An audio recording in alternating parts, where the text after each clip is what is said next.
আচ্ছা ভাই, আপনি বলছিলেন যে আপনার এই তরমুজ ব্যবসায় একটু সমস্যা হচ্ছে, এখন দেশের পরিস্থিতি খারাপ। এই কি সমস্যা হচ্ছে আপনার? সমস্যা আমাদের নদীপথে খুবই সমস্যা আমাদের, মানে টাকা পয়সা লেনদেন করা নিয়ে চলা, মানে খুবই সমস্যা করতেছে, মানে নদীপথে। অন্য বাজার থেকে আমাদের দেশের আমার এক পাশেরই বাড়ি, হ্যাঁ, একটা বোর্ড থেকে 8 লাখ টাকা, এরপর এক বোর্ডের পাংখা তো আমাদের খুলে নিয়ে গেছে। বোর্ডের পাংখা বন্ধ করে হুম। নিয়েছে। তো দর্শক, জিনিসটা আসলে আপনি কিভাবে দেখবেন জানি না।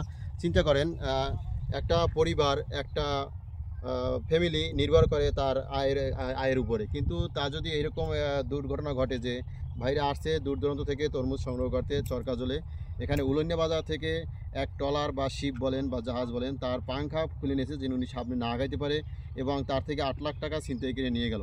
যদি এরকমই হয় দেশের পরিস্থিতি, তাহলে দেশ কোথায় আছে, আমরা কোথায় আছি, এবং ব্যবসা বাণিজ্য কোথায় আছে?